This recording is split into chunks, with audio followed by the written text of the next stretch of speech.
Hi, welcome to Backyard Bass. In today's video I want to talk to you about chord charts and how to construct a bass line over a chord progression. So what you see in front of you on the screen is a fairly typical chord chart.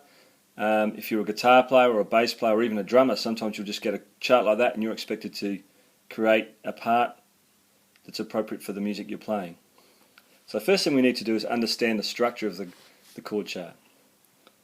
Okay, so if we look up here, we've got this thing here. This is a bass clef, so it shows that this is a specific chart for a bass clef instrument, probably the bass guitar in this case.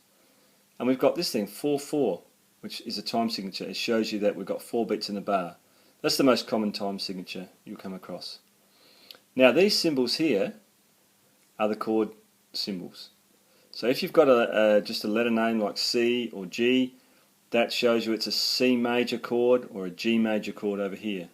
Now if you're not sure about what that means, go back and have a look at some of our videos on building chords in the Backyard Bass series, and it's really important you understand what those mean and what the fretboard patterns for those are.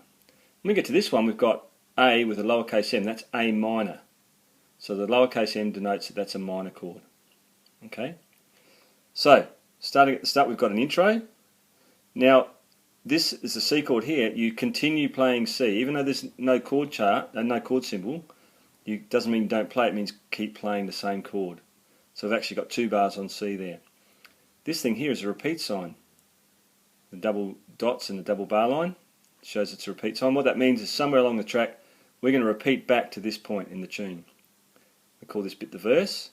So we've got a bar of C, a bar of G, a bar of A minor, F, and so on. When we get to here, we've got a double bar line. This doesn't mean repeat, it just means, because there's no dots there, it's just the double bar line, it shows us we're going into a different section of the song, and you can see that the chord progression, the harmony changes a little bit here.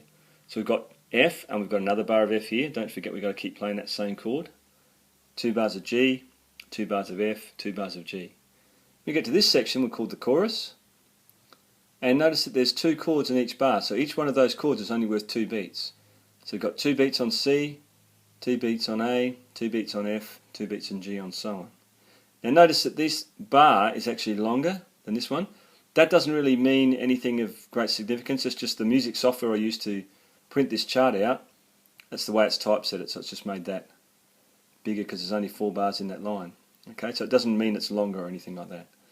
Now when we play through that section, there's our repeat sign, so we're going to go right back to the verse and do it all again.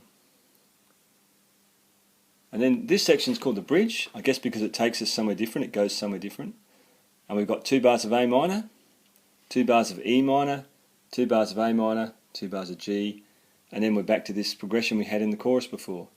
And notice that we've got a repeat sign, so we do it twice. The last note I've notated as a note there, it's a C chord, it's a C note. And this thing above it is called a pause sign or a fermata. And that just means you hold on to that note longer than 4 beats, usually on the last note of the song, and someone will cut you off at the end of that. You could have a pause sign somewhere during the piece, which would mean you just go along and pause at that point for a little bit and then go on again. But 9 times out of 10 you're going to see it at the end of the song. Okay, now let's look at what we can do to create a bass line over this chord progression. The most obvious thing to do is to play the root notes. What I mean by that is in the first bar, if you've got a chord C, you play the note C. If you've got a G, you play a G. If you've got A minor, you play A.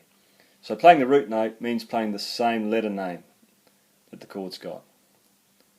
And then if we look at some different rhythms we can play, to start off with, let's just play semi-breves or whole notes. So if I start at the verse, I start here, 1, 2, 3, 4. So C, G, A, F, and so on. Okay, so that's one option. Or I could play a slightly more interesting rhythm.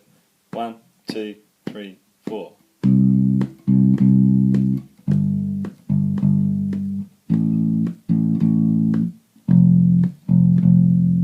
Or a third option could be to play quavers. 1, 2, 3, 4.